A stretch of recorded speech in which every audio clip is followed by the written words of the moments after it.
right, let's say, for the sake of an example, you are traveling at a constant velocity in a car or a constant speed. That doesn't really matter right now.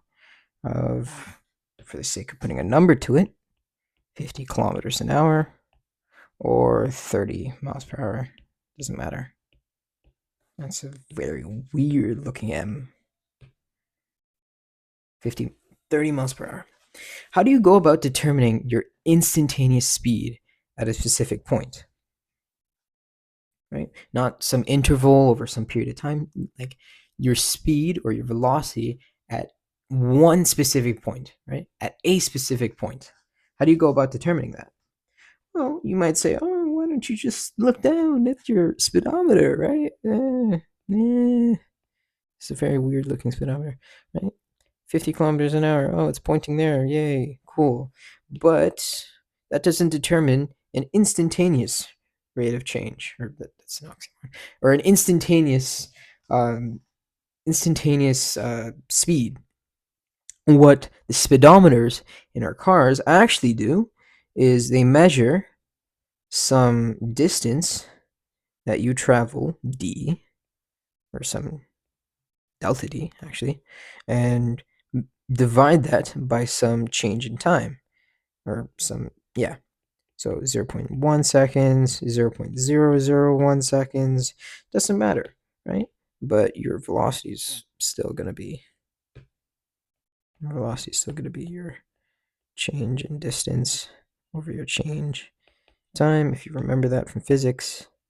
Yeah, cool.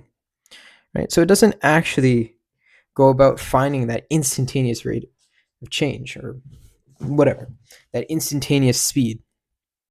It just essentially sidesteps the entire problem and just measures it over a very small change in time. Such a small change in time that you probably won't notice, but it's still a change in time. Well, how do you go about defining that instantaneous speed or instantaneous velocity? In order to do that, I need to draw another graph. And we have our position there. We have our time here on the x-axis. Okay. All right. I'm going to draw like an inverse tangent slope, something like that. Yeah. Or sine h something. Sigmoid. Doesn't matter. Let's just ignore the fact that I said constant speed and velocity at the beginning. And before we get to an instantaneous speed, we can measure an average speed over a specific period of time by measuring the slope of the secant line between 2 points. So this is your delta y, this is your delta x, your change in x. And you know from previous classes that your slope is your change in y divided by your change in x, right? So that's your velocity at the between these 2 points, your average velocity between these 2 points. Okay? Yeah. Let me erase all this. Well, how about we go about defining an instantaneous velocity at some point? Let's say some point, I don't know, c, right? Well, we can't draw an infinitely small secant line, or more specifically a tangent line, but we can approach that tangent line in a nutshell, right? Let me do this in a different color. Let me do this in blue. So we have one secant line, and we can measure this with this change in x, change in y, sorry, change in x, right? Or you could go about drawing another slope, or drawing another secant line, and measuring this change in x and this change in y, right? And then you keep getting smaller, smaller, and smaller, right? And let's do one more, yeah, and measuring this change in x this change in y. By this point, no, this should not be an x. Change in y. By this point, your approximation for the instantaneous slope at that point is pretty good with this point right here, right? But it's not exact. So how do we go about mathematically defining this instantaneous rate of change? Well, you can define it as the limit as x approaches c, f of x minus f of c,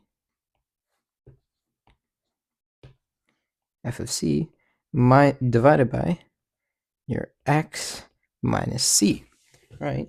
So straight off the bat right here, this isn't really anything new here, right? This is just your change in x right here, and this is your change in y. We just use a more mathematical term for this, right? And this is like called the limit definition of a derivative, which is essentially an instantaneous rate of change, right? So this is how you can go about defining infinitely smaller, like infinitely small points, yeah, as these lines, as the 2 points that you're measuring approach this point. So eventually, let me do like another circle here, right? I'm gonna draw this separately. Make that error smaller, right? So eventually, you're gonna have this. It looks essentially like a straight line from this zoomed in point, right? So we have our white point right here. Eventually, you're going to get to a point where your rate of change gets infinitely close to the point that you're measuring. And that point specifically is what we're looking at when we define this limit. Yeah? Cool. Hope that makes sense. Now that we've looked at an example of limits in action, let's take a closer look at a definition of a limit and what exactly does a limit mean, right? And we have the limit of f of x as x approaches a is equal to L. That means that the values of f of x that get arbitrarily close to L as x gets arbitrarily close to a. Pretty general statement, right? I mean, it's kind of a little confusing, but the idea of a limit is not that confusing. Let's draw a graph of y is equal to x squared. Actually, no, let's do something. No, let's do something simple. Keep it x squared. And like that. It's a bit angular at the bottom, but it does not matter. Let's choose the point A, comma L. So, as the value of x gets closer and closer and closer to A, yeah, the values of f of x over here, f of x on this axis right here, in a different color, this axis. The values of f of x get closer and closer. Let me do that for you. The values of f of x get closer. This is 1 point right here. And closer and closer and closer and closer to the value of L. Right? I hope that makes sense. Let me erase some of this. Yeah. One point that I do have to stress is that even though I have put L as the point here, this point does not necessarily like. Can I remove this point? No. Can I remove this point? Thank you very much.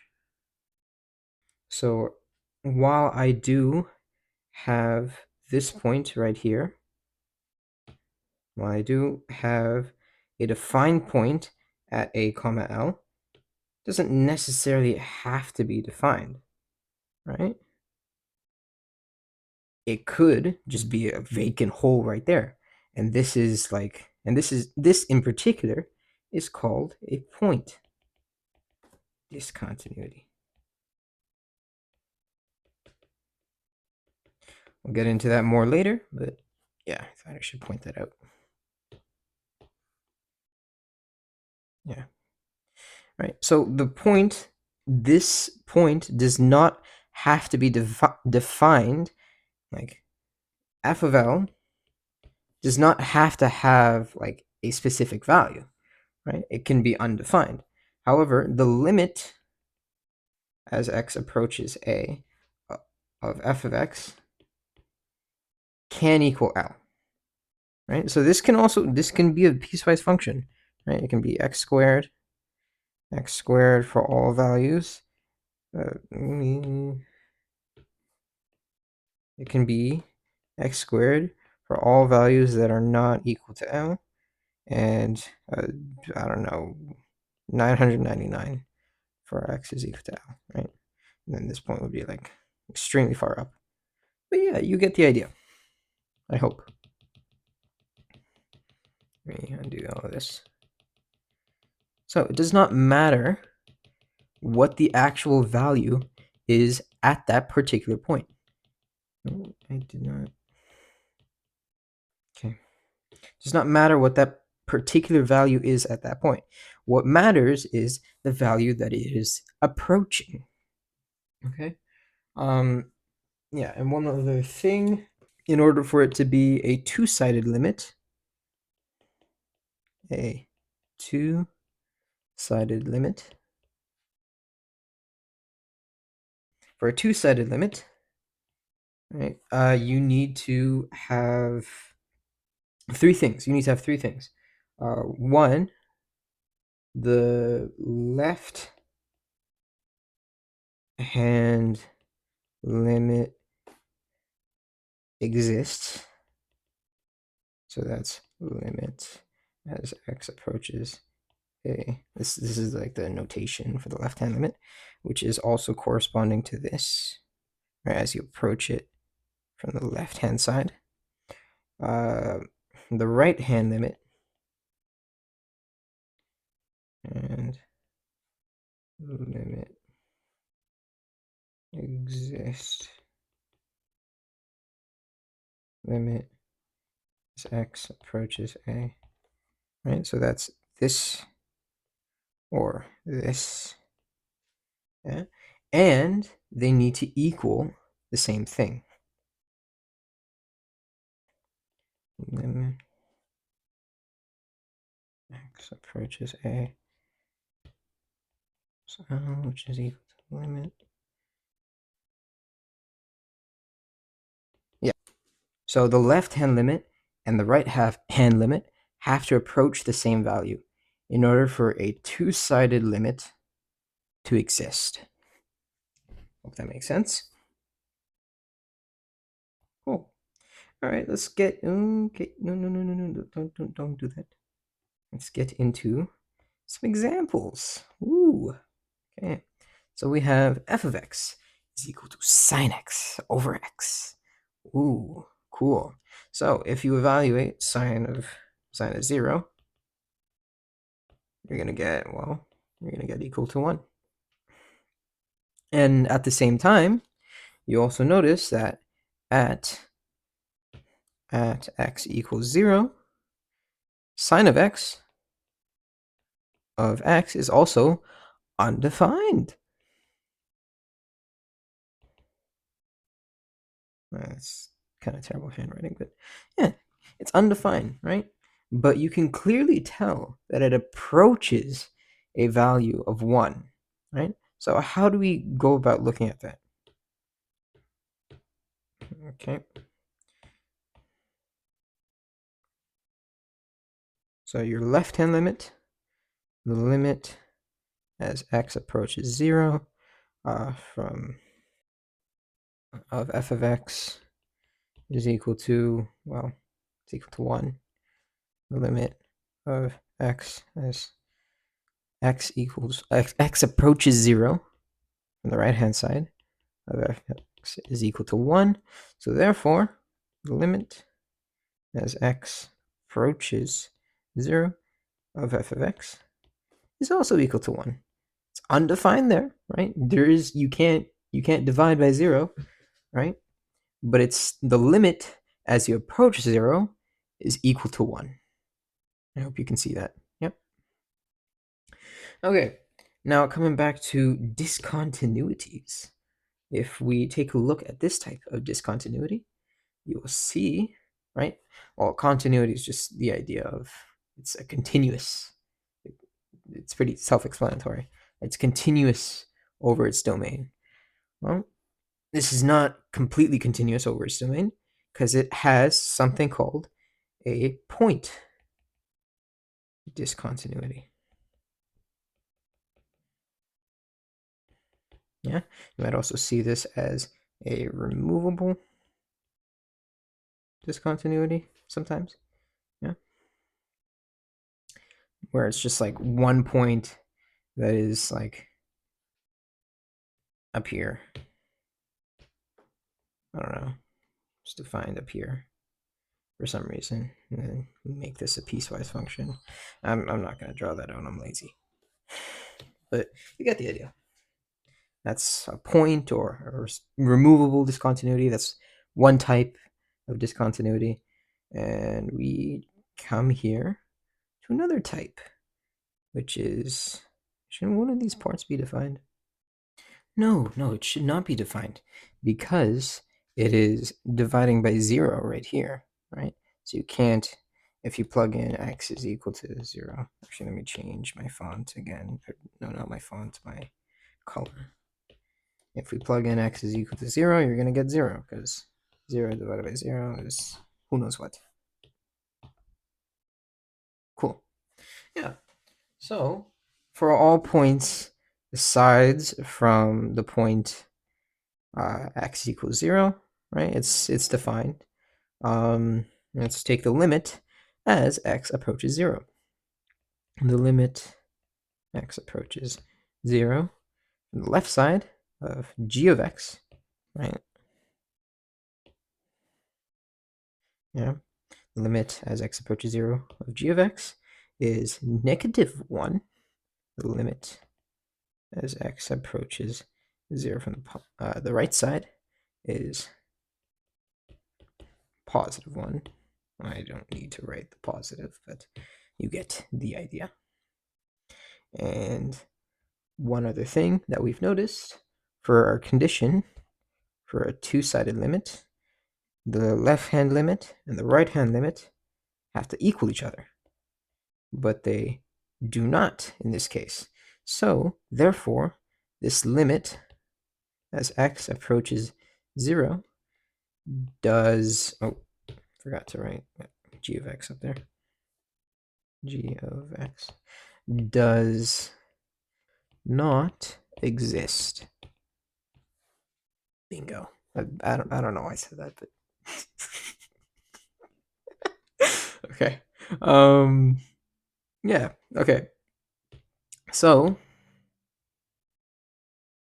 this is also another special type of discontinuity called a jump discontinuity. So you jump in value from one point to another. In order for a jump discontinuity to exist, the left-hand limit and the right-hand limit have to, what the hell just happened? The left-hand limit and the right-hand limit have to exist but not equal each other. And that's when you get something called a, jump discontinuity.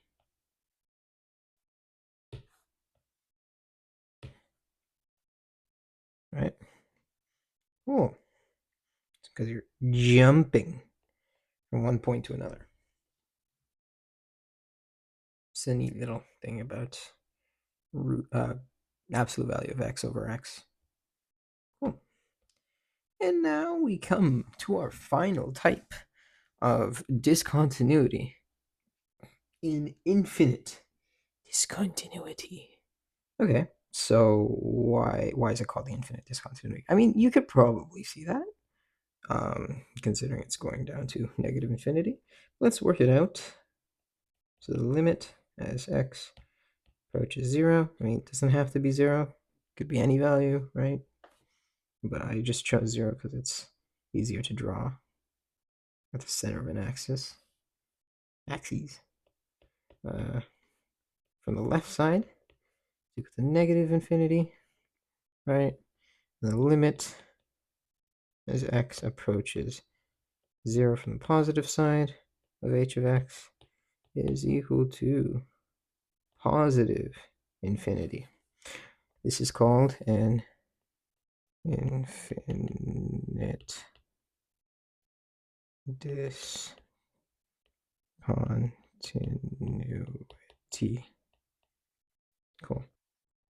All right. Before I end off this video, I want to share one more example with a more interesting example with horizontal and vertical asymptotes. Let's analyze this. Let's analyze this vertical asymptote first at x is equal to 2. Let's see what happens as we approach it.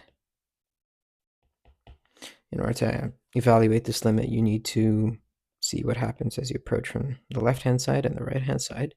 So as you approach from the left-hand side of f of x, you end up approaching the value of negative infinity. And as you approach from the right-hand side of f of x, you also approach negative infinity. This isn't really a value or a specific or finite number, so it can't really be used as an answer. But some of you might say, oh, this approaches negative infinity from the left-hand side, negative infinity from the right-hand side, so this must be a two-sided limit. Well, not quite. For a two-sided limit to exist, two-sided limit to exist, you need to approach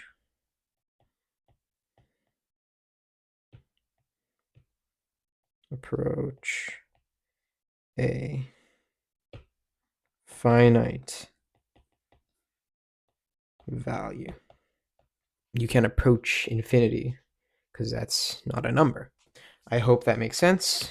And as a result, this limit does not exist. Okay. Cool. I'm going to erase this right now. And now, how about that horizontal asymptote? What do we do now? How do we evaluate that? So the limit as x approaches, I don't know, infinity of 1 over x minus 2 squared plus 1. How do you go about evaluating that, right? So you'll learn more about this later on when you get to a unit on derivatives. There's something called the L'Hopital's rule. I think that's how you say it. L'Hopital. Something called the L'Hopital's rule, where you evaluate, you do some calculations with derivatives. All right, that's not too important right now because we can just look at this visually from the graph. You can see right away that this approaches an asymptote of y is equal to 1, right? So then the limit as we approach infinity is also equal to 1. Yeah, pretty straightforward. But this also, didn't mean to do that. This also makes more sense if we take a look at the actual expression here that we're using, right? Let me bring this down here to give us some more space. Let's do 1 over x minus 2 squared plus 1. Redo that. Yeah. So as the value of x right here keeps increasing, then the value of the denominator also keeps increasing. So as a result, you're dividing 1 by a bigger and bigger and bigger number as you progress along this x-axis. So this value, as you progress along the x-axis, keeps getting smaller, smaller, and smaller, and smaller, and smaller, right? And eventually, it'll approach the value 1, as this will become so small that it's like pretty much negligible. All right, I hope you all found that interesting. I certainly did. I don't know about any of you who are watching this video, but I shall finish this video off and say, yeah. I'll do a separate video on more of the calculations behind, like some of the trig identities that you would use to simplify expressions, to evaluate limits, and so on. Aside from that, I hope you enjoyed this video, and I will see you all later in the next one.